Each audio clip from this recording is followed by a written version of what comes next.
Hi, everybody. This is Angel Arts again, and welcome to another interview for another candidate for the Dragon Age Season 2 tabletop campaign. I am here with Miss Kimberly. I say hi, Kimberly. Hi. Hi, everybody.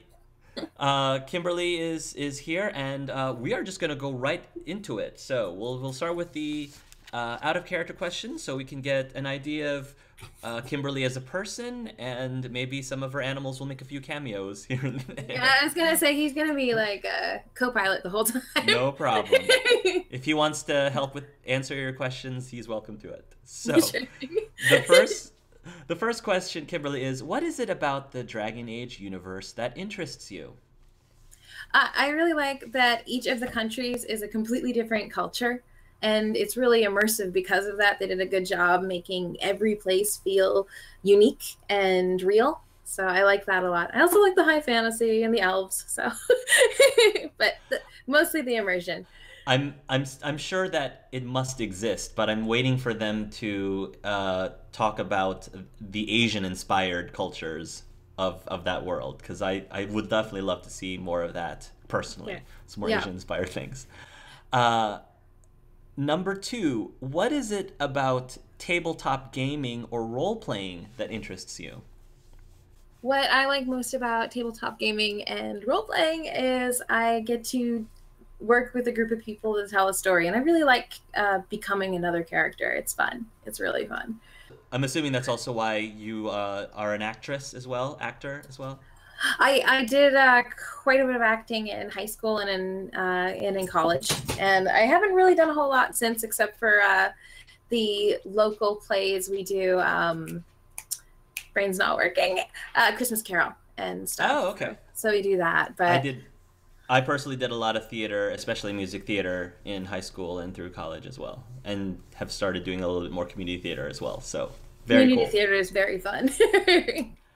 The third question: why do you believe that you would be a good person for others to play with?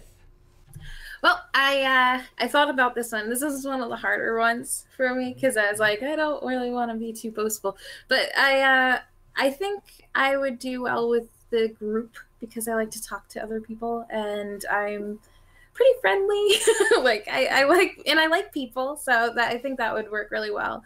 And I generally like to help people, so I think that'd work well in this group too. Okay. Fourth question. This might also be kind of tricky too. What is Okay. your biggest weakness as a player, and how do you plan on overcoming slash improving that weakness? Um, I'm kind of a newer player. I started playing role-playing games about a year ago, and because of that, I usually take like the back seat when it comes to decision making because I'm worried Mhm. about making mistakes. So to fix that, I picked a character that is very decisive and she will make decisions and not be worried about it. So I'm hoping that'll push me to like grab the wheel every once in a Okay. while at least. That is a very honest answer. Thank you. Oh, no problem. And then the last one I think is kind of fun. Pick any event or situation that took place in Dragon Age Season 1, and how would your character have handled that situation differently or similarly? Okay, I think at the end when they had to decide Okay. what to do, I would have chosen differently. I think I would have, as Andreia, she doesn't have a lot of people that she cares about, but where most of the characters, their friends and family were hurt or whatever in the past, I think she would have gone back and changed that Mm. because she wouldn't have let the people she loves be hurt like that. But I know why they did their version. It's just she would have done it different. So let's move on to the role playing. So hypothetically speaking, let's say that whoever your master is basically says that you've been an awesome asset to him all these years and everybody loves you, but somebody is offering him something that he's having a hard time refusing, and he wants that person to talk to you about it Okay. because it might be an offer that would help benefit everyone. And essentially, the offer is to not necessarily kind of give you your freedom, but more like hiring you off to become a, I guess, paid mercenary for this individual. So, so you are, just for, again, for the purposes of an interview, you are basically talking to Kane. I love it. She picked Kane, everybody, as the person to interview. You are trying to convince Kane why he should choose you out of all of the other slaves, why he should choose you for this opportunity. So we're going to assume you want this opportunity. Whether or not you do or not, again, this isn't canon. So right. Okay. So this is something she wants. Gotcha. So this is something she wants. So you want to convince him, because then you might be able to convince the players, convince the viewers. So I guess your master will take you into whatever, like a meeting room of some sort, and you'll see this extravagantly dressed man, very impressively. He carries himself in a very impressive way. He's got a scar on his, on his eye. His eye is missing, but he's got amazing hair, fantastic hair, and he has a wine glass in his hand. And as soon as you enter the room, he flashes a smile at you and says, "Ah, Andreia, if I presume." You presume right. I'm just gonna wink at him and take a seat. He says, "Ah, a lady who takes charge. I like that. I like that a lot. I take it that your master has told you why I am here." Yes. You have a proposition? I do have a proposition. I have a feeling that we might be able to make each other... We might be able to find something that could greatly benefit each other. Your master thinks that such a proposition would give you a great opportunity to leave this place and see more of the world outside. Perhaps do some actual good out in the world instead of just in the arena. Does that sound like something that might be you might be curious about, at least? I could be curious if you move me. Ah, a challenge. Well then, how about a drink? Would that help? He asks. That would help wonderfully. What is your pleasure, dear? Wine. Red. Red. He says, maybe we might be able to get something here. He goes over to, I guess he pulls out a pouch of some sort and he rummages. You can hear some bottles jingling, and it almost sounds like something, the way that he's rummaging through there almost seems like the inside of the bag is slightly larger than the outside seems to be. Cool.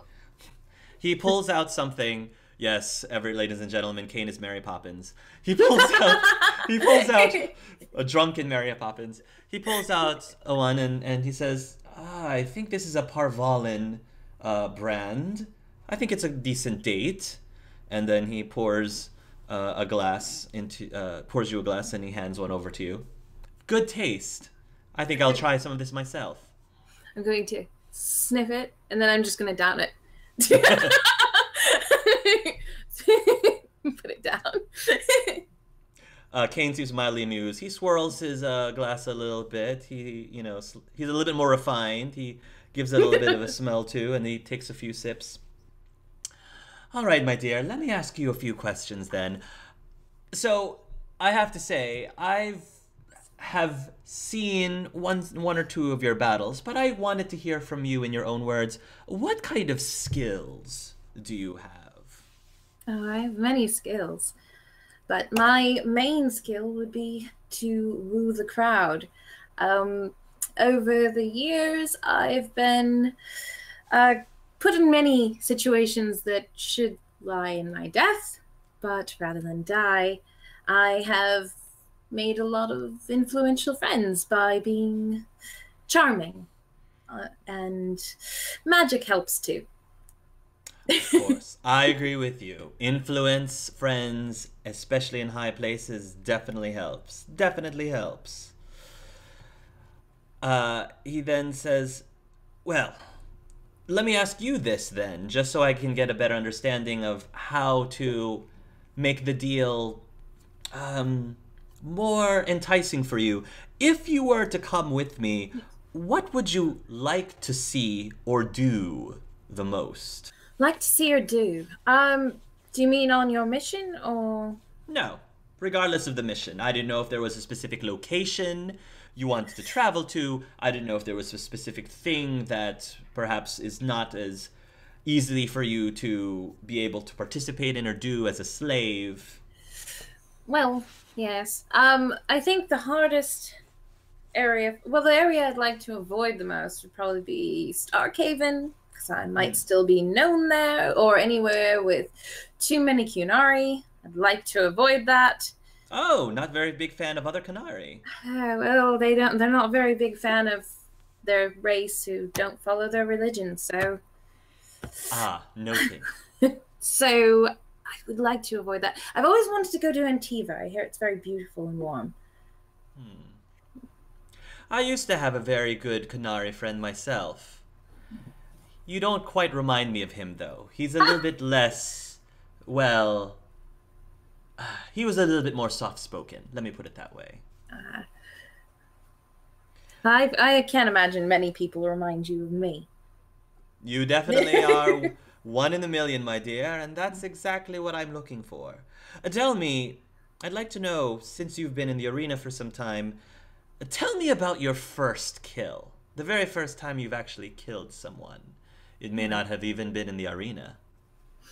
It was in the arena, actually. I arrived in the arena when I was 16 years old. I was supposed to be the love interest of a male Qunari named Lysandros. They throw in this romance story just to spice it up for the audience. I heard that story. I didn't realize that it was all a farce. Yeah. Most of the drama you see in the arena is a farce.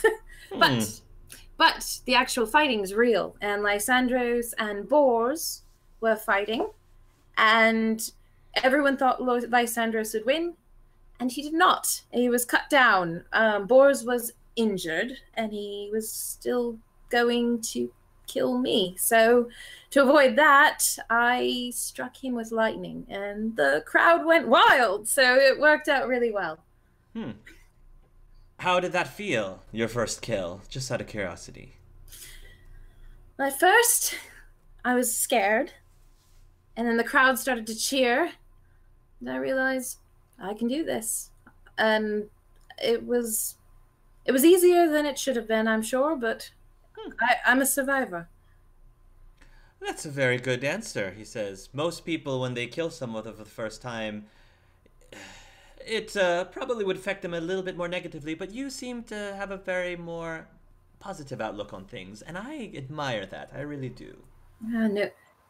Sometimes you can't let certain things bog you down, especially when you must do what must be done. And considering what had happened to your Lysandros, yes, it sounded like you had to do what you had to do. So yes. Bravo.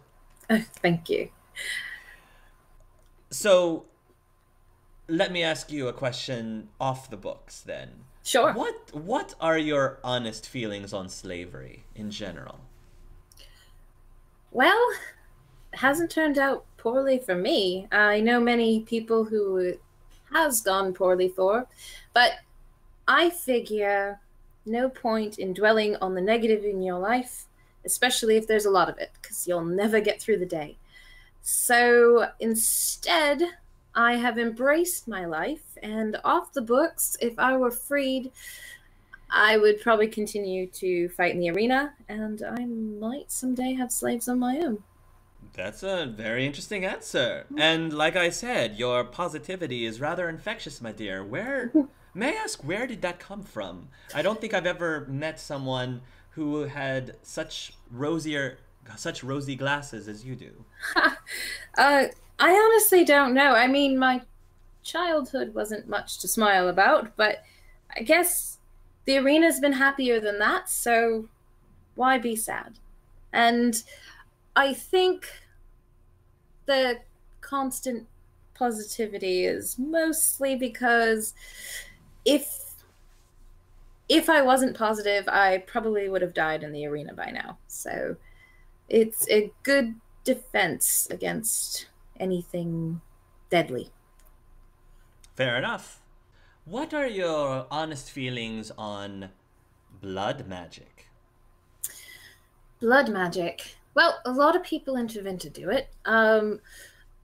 I personally, I won't judge, but I think I would never do it. It seems pretty foolish to me uh, to allow the possibility of corruption in your own mind is too much. I don't mind being a slave in my body, but I will not be a slave to my mind. Speaking of slave to the mind, since you mentioned this earlier, I have one more question, and I'm just very curious. What about your thoughts on the Qun? Huh. I well, I started my life out as Talvishoth. And the Qunari slaughtered my family. So I would say I have a rather belligerent outlook on them. And if all it takes to, I guess, invite their ire is to disagree with them, then they're not the kind of people I want to be with. So, I think that you should choose me because I'm the best and I'm awesome and I am entertaining as hell, but I'm also really talented and I think I could do some great things in the world.